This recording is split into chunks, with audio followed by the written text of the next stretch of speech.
You know, it's not that often that I get to come on the channel and complain, bit,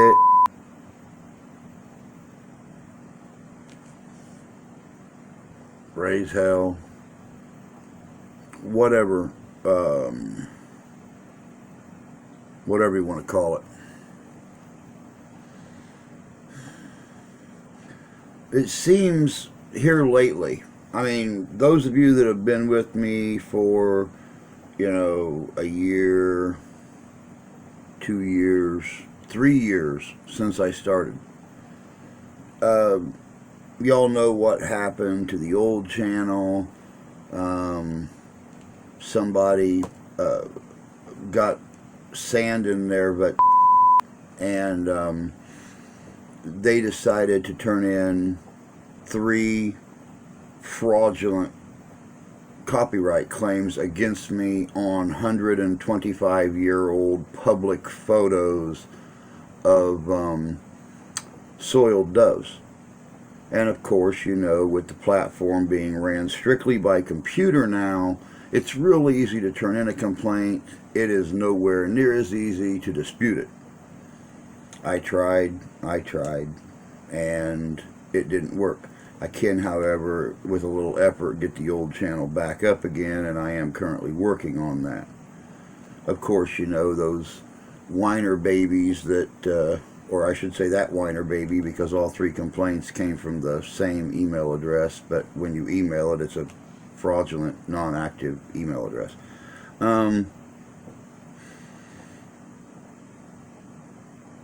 They cost, you know, my income, my monetization, over 4,000 subscribers, 4,000 loyal subscribers. But, you know, we started rebuilding. Here recently, and this was all since I started doing, all these problems began when I started doing paranormal research. I didn't realize how cutthroat paranormal research was. You know, I thought we were all in it on the same mission, to prove the existence of life after death, to prove that just because your corporeal body dies, your soul doesn't die with it, and that it lingers on, and it either passes on and goes to its final place, or it sticks around somewhere here on our plane, either out of fear of moving on, or confusion of what's going on, or even ignorance that it's actually, the body has actually died.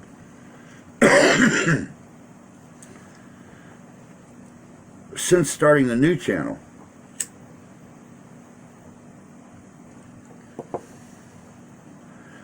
time and time again, either I or a member of my team has had someone or multiple someones send them an email or a text or a message or something. Well, everything you find can't be real. Oh, you have to be faking some stuff. Oh, you have to whatever grain of sand got in there that day. This is causing some dissension in the team, where we've actually, well, I don't, because I trust my guys. I trust my guys. And I you know, when we done the City of David investigation a few weeks ago, I trusted Tommy to run that thing like it was his own, because he's the one that set it up. When we done the Morris Performing Arts Center a week or so before that, I let Mark run that thing because he's the one that set it up. That's how I trust my boys. I know they're good, I know they're thorough, and I know they're trustworthy. But above all else, I know they're honest. And no one's gonna fake anything. No one on our team fakes anything. Now, granted, we don't have $10,000 sound equipment modules to go through things. We have to go on simple word recognition programs that you can download on your computer, that you can feed this footage through, and it picks up these words and stuff. We have to go through headphones. Now, granted, thanks to Danny, I have got a top quality set of studio headphones right now with individual input jacks. So I'm not getting a carryover sound, I'm getting individual sound in both ears. And these puppies are loud. And I can hear a fly fart sideways 10 feet away on these things. I don't understand why people have to sit and because, oh, well, that has to be fake. You can't get that kind. The hell you can't. To hell you can't. Anybody can do it.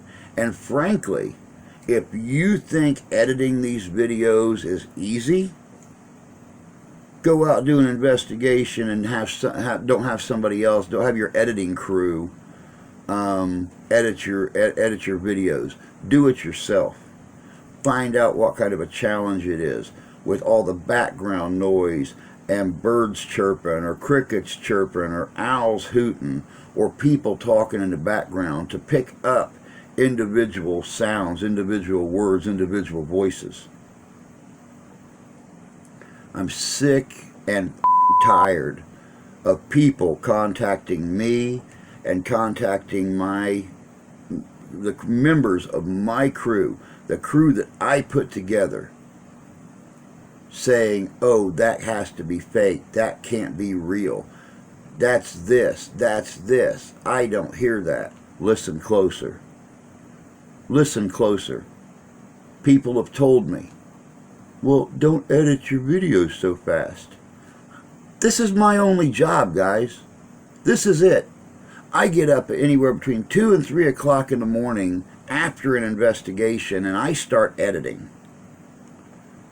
And I edit sometimes 18, 20, 22, 25, 30 hours before I release a video.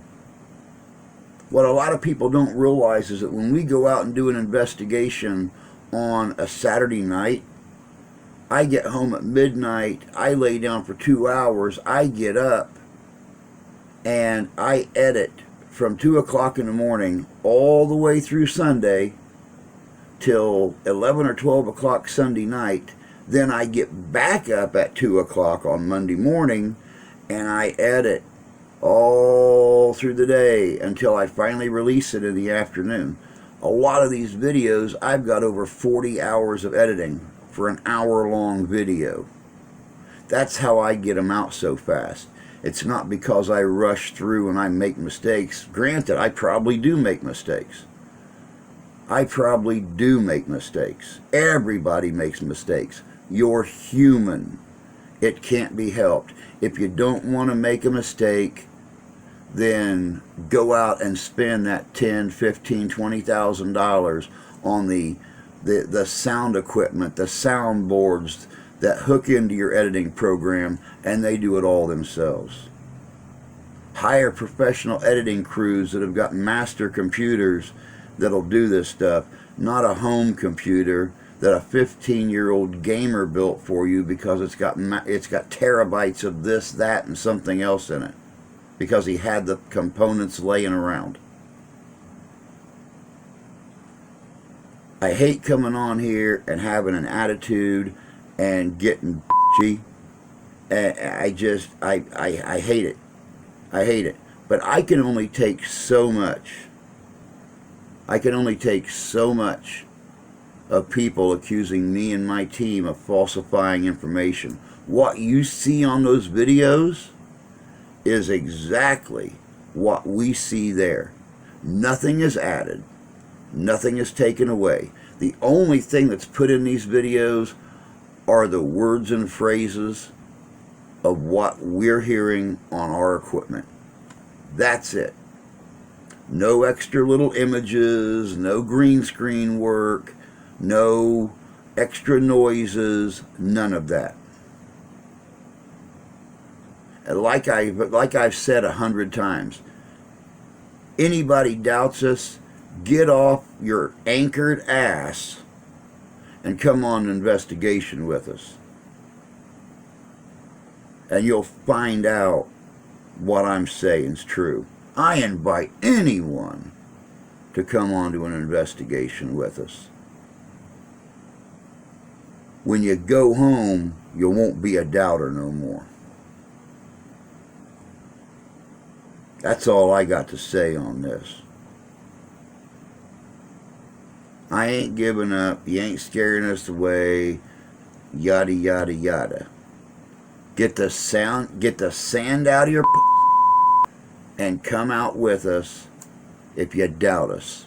If you don't doubt us, then sit back and enjoy what's coming up, because we have got a heller group of videos. We got a heller group of investigations coming this summer. Stay tuned for that.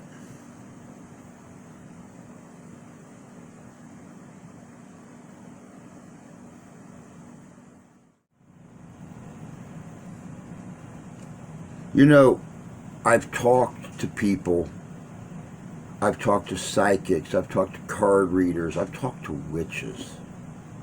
Blood-born witches. Because since I started doing paranormal investigating, even I wondered why I had better contact now as an adult than I did as a child, growing up in houses and living in houses that were haunted, that were publicly known to be haunted. And, you know, they've all told me the same thing. Dying back in 2016, twice in an hour period, crossing over, I mean, being dead for 3-4 minutes. And even when we did the City of David, you know, when Danny and all of us were in the greenhouse and I walked in, the spirit box said, "There's Drew." And I responded back, "You remember me from the time I spent on the other side?" We've done investigations where our own spirit boxes, our own equipment has said, "I want your soul. I can't find your soul." And this bothered me. This ate into my guts that maybe I didn't come back a complete person. And I have counseled with real psychologists that are into the paranormal. I have counseled with real parapsychologists. Like I said before, I counseled with witches. I counseled with psychics. I counseled with sensitives. I counseled with card readers.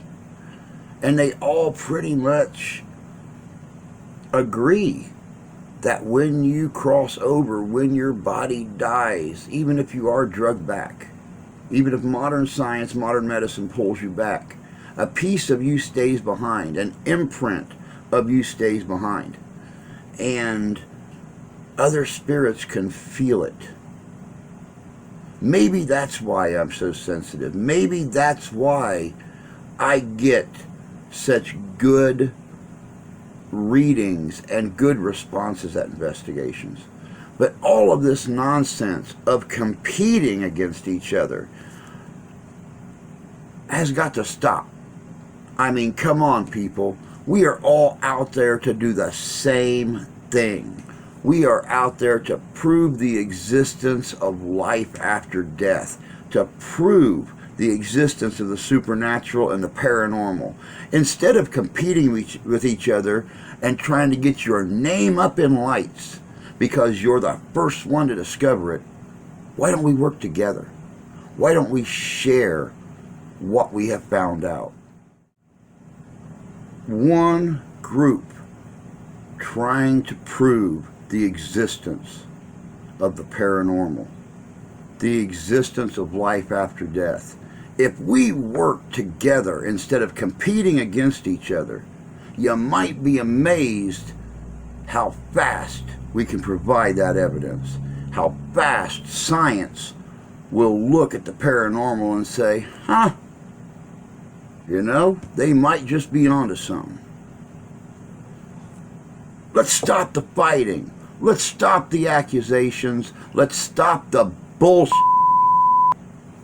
That's all I got to say on it, guys.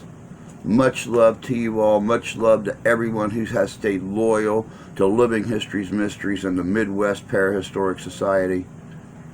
Everybody else, just because you don't understand it, just because you can't explain it, quit calling it fake. Open your mind and your heart up, and you might just come to find out what you're seeing is true. Peace to y'all.